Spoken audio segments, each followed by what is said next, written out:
အားလုံးပဲမင်္ဂလာပါဆရာမကတော့မန္တလေးတက္ကသိုလ်စိတ်ပညာဌာနကပါမောက္ခဒေါက်တာသက်သက်ပဲဖြစ်ပါတယ်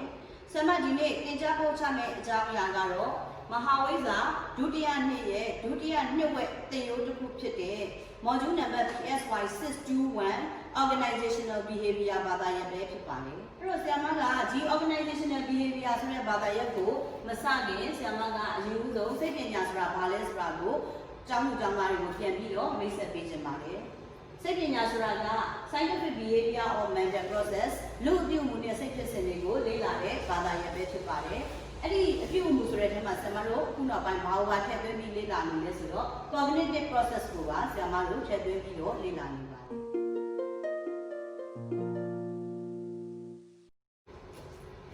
အဲ့တော့ဆရာမတို့စိတ်ပညာမှာအထူးပြုနေပဲလေအများကြီးရှိပါတယ်အဲ့ဒီညနေဆရာမက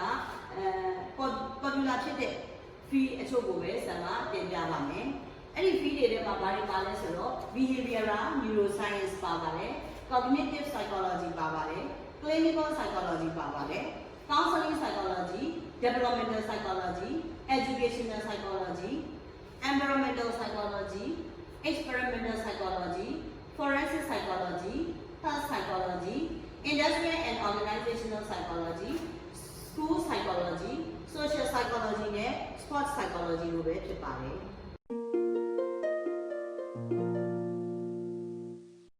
အဲ့တော့ဆရာမတို့ anagram မှာသင်ခဲ့ရတဲ့ field တွေက industrial and organizational ဆိုတဲ့ level ကိုကျောင်းသူကျောင်းသားတွေကတတိယနှစ်မှာသင်ခဲ့ပြီးသားဖြစ်ပါတယ်အဲ့ဒီတတိယနှစ်မှာသင်ခဲ့တဲ့ industrial and organizational psychology ဆိုတာဘာလဲဆိုတော့ဒီဆရာမတို့ organization တွေထဲမှာအလုပ်လုပ်နေတဲ့စီမံခန့်ခွဲသူ management person တွေရောအဲ့ဒီမှာအလုပ်လုပ်နေတဲ့အမှုထမ်းတွေ employee တွေရောနှစ်ဦးနှစ်ဖက်ဒီ organization တွေထဲမှာအလုပ်လုပ်တဲ့နေရာမှာအလုပ်ဝင်ပတ်ဝန်းကျင်မှာဒီလုပ်ကိုလုပ်ရတဲ့အခါမှာစိတ်ကျေနပ်စရာကောင်းတဲ့ပို့ပြီးတော့နေချင်စရာကောင်းတဲ့ပတ်ဝန်းကျင်တစ်ခုကိုဖန်တီးဖို့ရအတွက်ကိုဘယ်လိုစိတ်ပညာရဲ့အယူအဆတွေကိုအသုံးပြုပြီးတော့ဖန်တီးမယ်ဆိုတာကိုဆရာမတို့သင်ပြီးတော့အဓိကထားလေ့လာပြီးတော့သင်ယူတဲ့ level တစ်ခုလည်းဖြစ်ပါတယ်အခုဆရာမဒီနေ့သင်ကြားပို့ချမယ်အကြောင်းအရာကတော့ဒီ industrial and organizational ကပို့ပြီးတော့ advanced ဖြစ်တဲ့ course တစ်ခုဖြစ်တဲ့ organizational behavior ပဲဖြစ်ပါတယ်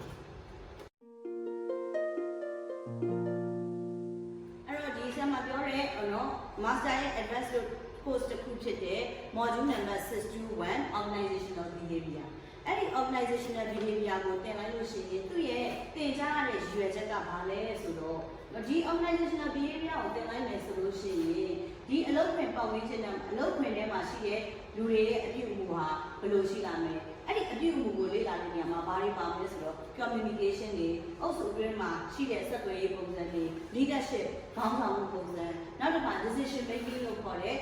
ဆုံးဖြတ်ချက်ချတာတွေအလုပ်ခွင်ကိုဘယ်လို design ဘယ်လိုပုံဖော်မလဲတခါဒီအလုပ်ခွင်ထဲမှာဖြစ်လာတဲ့ conflict တွေဘယ်လိုအခါမျိုးမှာ conflict တွေဖြစ်လာနိုင်လဲဒီ conflict တွေကိုဘယ်လိုစိစက်ညှိနှိုင်းမယ်ဘယ်လိုဖြေရှင်းမယ်ဒီအကြောင်းအရာတွေကိုနားလည်လို့ရအတွက်ရည်ရွယ်ပြီးတော့ဆရာမတို့ organizational behavior သင်ကြားရတာပဲဖြစ်ပါတယ်နောက်တစ်ခုကဒီ organizational behavior ထဲမှာဘာပါသေးလဲဆိုတော့ organizational system တွေပါပါတယ်ဒီ system ကိုသင်လိုက်ပြီးတော့ဒီ system ကိုနားလည်စေဖို့ရရည်ရွယ်ပြီးတော့သင်တယ်နောက်တစ်ခါ organizational structure အဖွဲ့အစည်းရဲ့ဖွဲ့စည်းပုံတွေဘယ်လိုဖွဲ့စည်းပုံမှာအဆင်ပြေတယ်ဘယ်လို organization နဲ့ကိုက်ညီတယ်ဆိုတဲ့ဟာကိုနားလည်ဖို့ရ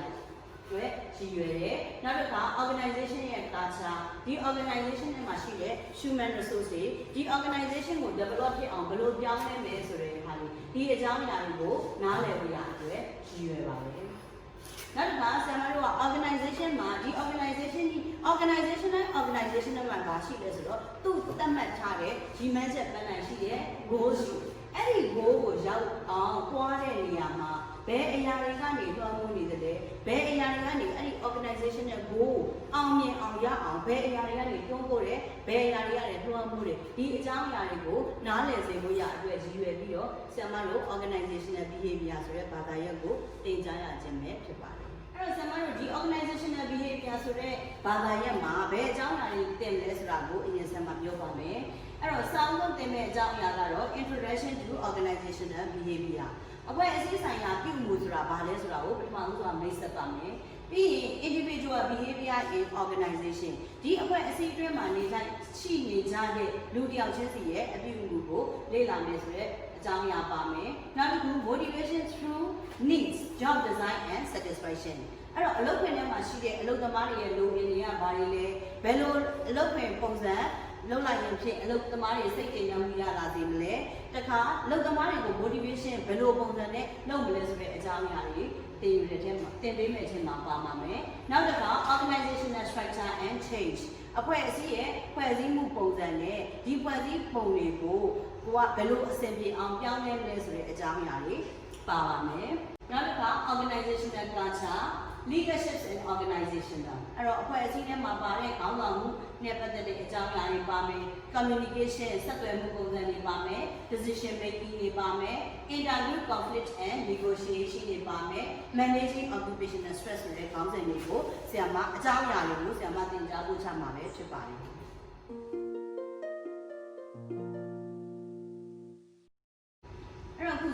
Introduction to organizational behavior လို့ individual behavior and organization လို့ဆိုတဲ့ခေါင်းစဉ်ကိုသင်ကြားပြီးသွားတဲ့အခါမှာကျောင်းသူကျောင်းသားတွေကဘာလို့နားလည်သွားမှာလဲဆိုတော့ဒီအဖွဲ့အစည်းထဲမှာနေထိုင်ကြတဲ့เนาะအတူတကွအလုံးလုံးကိုင်နေကြတဲ့အမှုရန်တွေဒီတယောက်ရဲ့အပြုအမူကိုတယောက်နားလည်သွားမယ်ဘယ်လိုပုံစံနီးလန်းနဲ့တယောက်နဲ့တယောက်ပြုမှုဆက်ဆံနေတယ်လဲဆိုတဲ့ဟာကိုနားလည်သွားမယ်ပြီးရင်ကိုအချင်းချင်းနဲ့မဟုတ်ဘဲနဲ့ management person တွေ manager တွေနဲ့ရောတယောက်နဲ့တယောက်ဘယ်လိုဆက်သွယ်ကြတယ်ဘယ်လိုအခြေအနေမျိုးမှာဘယ်လိုတုံ့ပြန်ကြတယ်လဲဘယ်လိုပြုမှုကြတယ်လဲဆိုတာကိုနားလည်သွားမှာဖြစ်ပြီးတော့ဒီ organization ကြီးထဲမှာအပြုသဘောဆောင်တဲ့ကောင်းတဲ့အပြုအမူတွေနဲ့ဒီအဖွဲ့အစည်းကြီးကို workforce ကောင်းကောင်းဖြစ်အောင်ဘယ်လို create လုပ်မလဲ create လုပ်နိုင်တဲ့စွမ်းရည်တွေရရှိလာမှာပဲဖြစ်ပါတယ်အဲ့ဒီအကြောင်းအရာတွေအပြင် organization ထဲမှာရှိတဲ့လူတွေရဲ့အပြန်အလှန် interaction လုပ်တာတွေလည်းကောင်းကောင်းနားလည်သွားမယ်။နောက်တစ်ခါဒီ organization ထဲမှာရှိတဲ့ဝန်ထမ်းတွေကြားထဲမှာတယောက်အပြန်အလှန်အပြုသဘောဆောင်တဲ့အပြုအမူတွေတက်မြောက်လာပြီးတော့ effective group เนาะထိရောက်မှုရှိတဲ့အဖွဲ့အစည်းတစ်ခုဟာပေါ်ပေါက်လာမှာပဲဖြစ်ပါတယ်။နောက်တစ်ခါအဲ့လိုပေါ်ပေါက်လာတဲ့အတွက်ဘာဖြစ်မှာလဲဆိုတော့အဖွဲ့အစည်းကချမှတ်ထားတဲ့ပန်းတိုင်ကိုရောက်အောင်သွားတဲ့နေရာမှာတွင်ကြဲထိရောက်နဲ့အဲ့ဒီဒီမှန်ချက်ပန်းနိုင်ကိုရောက်အောင်သွားနိုင်မှာပဲဖြစ်ပါတယ်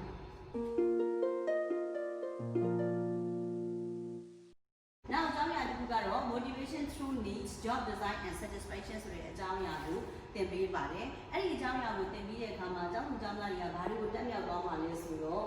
เนาะဒီ organization behavior เนาะအဖွဲ့အစည်းထဲမှာရှိတဲ့လူတွေရဲ့အပြုအမူကိုပြောင်းလဲဖို့ရအတွက် motivation လို့ခေါ်တဲ့စိတ်စော်မှုမှာဘယ်လိုပုံစံနဲ့လုပ်ကိုင်ဆောင်ရမလဲဆိုတာကိုဂါထာနားလည်မယ်ပြီးရင်ဒီထက်မှရှိတဲ့ကိုယ့်ရဲ့ဝန်ထမ်းတွေရဲ့ motivational level ဟာဘယ်အတိုင်းအတာထိရှိနေပြီလဲဆိုတာကိုသတ်မှတ်ပြချင်နိုင်တယ်ပြီးရင် motivation ဖြစ်အောင်ဒီအလုပ်ခွင်ကြီးကိုเนาะစိတ်စော်မှုနဲ့ဘယ်နည်းနဲ့စိတ်စော်လို့ရှိရင်တွင်ကျထိရောက်တဲ့အဖွဲ့အစည်းဖြစ်မှာလဲအဲ့တော့သုံးတဲ့နည်းစီ motivation ways of motivation ဒီစိတ်တော်မှုကိုဘယ်နည်းတွေနဲ့သုံးမလဲဆိုတဲ့နည်းလမ်းတွေကိုလည်းသိရှိနားလည်ပြီးတော့အသုံးချလာနိုင်မှာဖြစ်ပါတယ်အဲ့လိုသုံးချလိုက်တာနဲ့ဘာဖြစ်သွားမှာလဲဆိုတော့ဒီအဖွဲ့အစည်းကြီးက production ကလည်း production လုပ်ရတဲ့အဖွဲ့အစည်းဆိုလို့ရှိရင်လည်းပုံထုတ်လုပ်မှုတွေကမြင်မာပြီးတော့အဖွဲ့အစည်းကောင်းလာမှာဖြစ်တယ်လို့ဆောင်ရွက်မှုပေးတဲ့အဖွဲ့အစည်းတွေဆိုလို့ရှိရင်လည်းတွင်ကျဲထိရောက်နဲ့ဆောင်ရွက်မှုတွေကိုကောင်းကောင်းပေးနိုင်မှာဖြစ်ပြီးတော့turnover လို့ခေါ်တဲ့အလုပ်ထွက်တဲ့နှုန်းကလည်းတစ်ဖြည်းဖြည်းလျော့သွားမှာဖြစ်ပါတယ်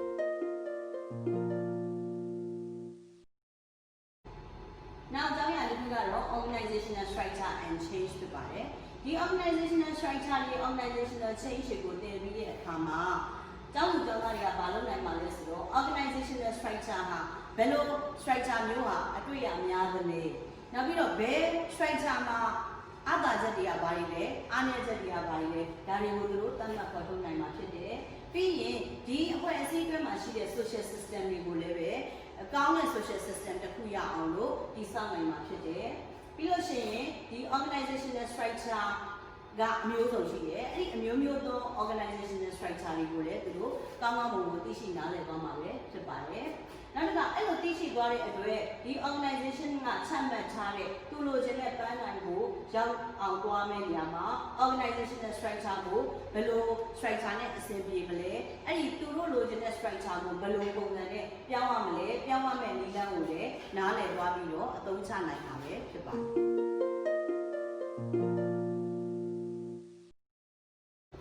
ဒီ organizational culture ကိုတင်လိုက်ခြင်းအပြင်ကျောင်းသူကျောင်းသားတွေကဒီ organizational culture ရဲ့အရေးပါမှုကိုလည်းသိရှိနားလည်သဘောပေါက်သွားမယ်။နောက်တစ်ခါ organizational culture ကိုဘယ် characteristics တွေနဲ့ပြုလုပ်ထားလဲသူ့ကိုပြုလုပ်ထားတဲ့ common characteristics တွေကိုလည်းသူတို့သတ်မှတ်ဖော်ထုတ်နိုင်မယ်။နောက်တစ်ခါဒီ organization ထဲမှာရှိတဲ့ လူတွေရော organization ကြီးကိုရောဒီ organizational culture ရဲ့ကောင်းတဲ့အကျိုးသက်ရောက်မှုမကောင်းတဲ့အကျိုးသက်ရောက်မှုအဲ့ဒါတွေကိုသတ်မှတ်ဖော်ထုတ်နိုင်မှာဖြစ်ပါတယ်။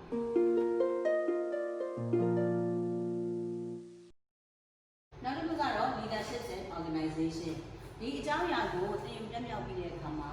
ကျောင်းသားတွေကဘာလုပ်နိုင်မှာလဲဆိုတော့ထိရောက်မှုရှိတဲ့ခေါင်းဆောင်မှုပုံစံကိုသူတို့သုံးနိုင်တယ်။ဆရာမတို့က leadership style အမျိုးမျိုးကိုသင်ပေးမယ်။အဲ့ဒီကမှာဒါတွေအားလုံးပြီးသွားရင်ကျောင်းသူကျောင်းသားတွေကဘယ် leadership style ကဘယ် organization မှာသုံးလို့ရှိရင် effective ဖြစ်တယ်ဆိုတာကိုရွေးချယ်နိုင်ပြီးတော့ဒါတွေကိုသုံးပြီးနိုင်မှာဖြစ်တယ်။နောက်တစ်ခါဒီ effective leadership ပေါ်ပေါက်လာမှုအတွက် environment ကောင်းတစ်ခုကိုဘယ်လိုဖန်တီးပေးရမလဲဆိုတာကိုလည်းသူတို့ဖန်တီးနိုင်ပါမယ်။ပြီးရင် effective leader ဖြစ်ဖို့အတွက်ဘယ်လို create လုပ်ရမလဲဒီ effective leader ကိုဘယ်လို find လုပ်ရမလဲဆိုတာကိုလည်းသူတို့ရှင်းပြနိုင်သွားမှာဖြစ်တယ်။နောက်တစ်ခါဆရာမတို့က skills တွေ leadership မှာလိုအပ်တဲ့ skills တွေအမျိုးစုံကိုဆရာမတို့ကသင်ပေးလိုက်တယ်။အဲ့လိုသင်ပေးလိုက်တဲ့အတွက်ဒီ course တစ်ခုပြီးသွားပြီဆိုရင်အကြောင်းလူကျောင်းသားတွေဟာဒီ effective leadership ဖြစ်ဖို့ရအတွက်လိုအပ်တဲ့ essential skills တွေကိုလက်တွေ့မှာအသုံးချနိုင်ပါမယ်ဖြစ်ပါတယ်။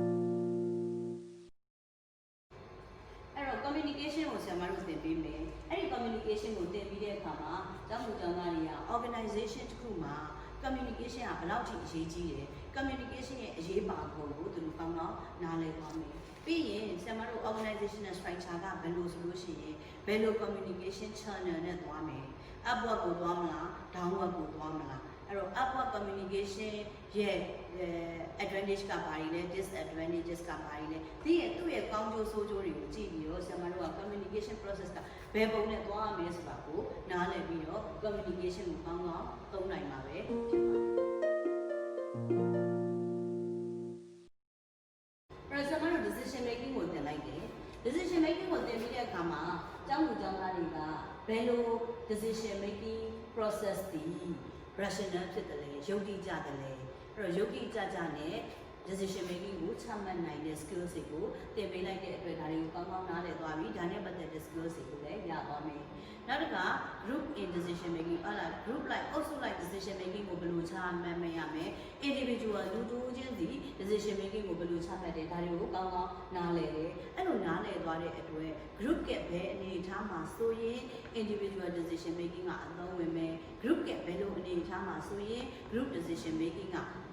ပို့ပြီးတော့အသုံးဝင်တယ်ဒါ effective ဖြစ်တယ်ဒါတွေကိုနားလည်သွားတဲ့အတွက် also like decision making ချမှတ်ရမယ့်နေရာမှာဘယ်နည်းဟာထိရောက်တယ်လဲဆိုတာကိုနားလည်ပြီးတော့ထိထိရောက်ရောက်ဆုံးဖြတ်ချက်တွေချမှတ်နိုင်သွားမှာပဲဖြစ်ပါတယ်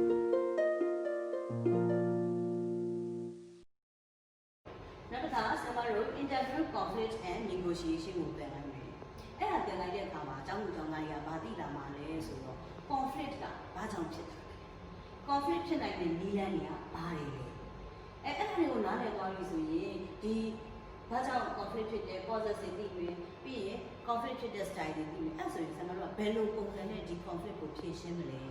ဘယ်လိုပုံစံနဲ့ negotiation စိစက်နည်းလမ်းကိုလုပ်ရမလဲ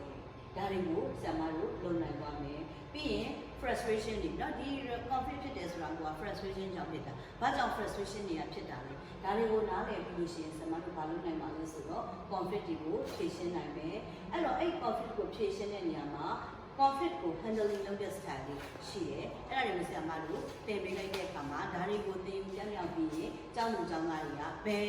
conflict style နဲ့ဖြေရှင်းရမယ်ဆိုတာကိုနားလည်ပြီးတော့ကောင်းကောင်း conflict ကိုဖြေရှင်းနိုင်မှာဖြစ်ပါတယ်နောက်အကြောင်းအရာတစ်ခုကတော့ managing occupational stress ပဲဖြစ်ပါတယ်ဒီ managing occupational stress ကိုသင်လိုက်တဲ့အခါမှာကျောင်းသားတွေက stress ကဘာကြောင့်ဖြစ်လာလဲ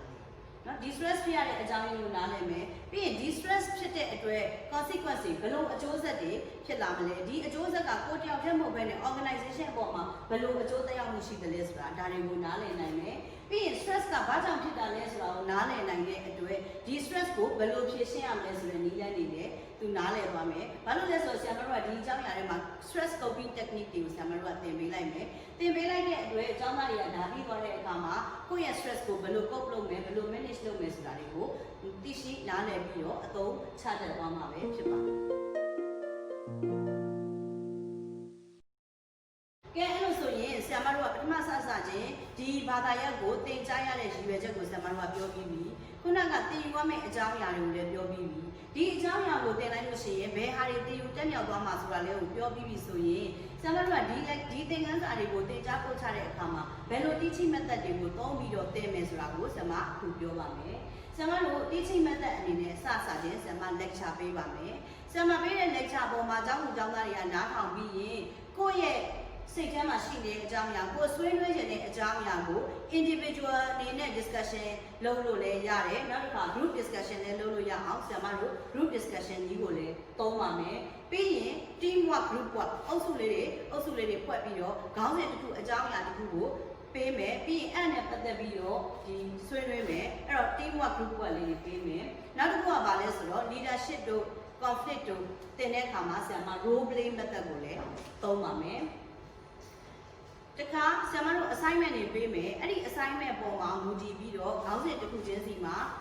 ဒီကျောင်းသူကျောင်းသားတွေကတယောက်ချင်းစီ individual presentation လုပ်ပါမယ်နောက်တစ်ခါဆရာမတို့ organization တွေမှာကြုံတွေ့နေရတဲ့ conflict တွေကိုဖြေရှင်းတဲ့နေရာမှာဒီတိုင်းလုပ်ပဲနဲ့ဆရာမတို့ကအပြင်ကနေပြီးတော့ case တစ်ခုလေးယူလာပြီးတော့အဲ့ဒီ case ကိုလေ့လာတဲ့နည်း case study method တွေကိုလည်းသုံးပြီးတော့ဆရာမ teaching method အနေနဲ့ဒီ method တွေကိုသုံးပြီးတော့သင်ကြားပို့ချသွားမှာပဲဖြစ်ပါတယ်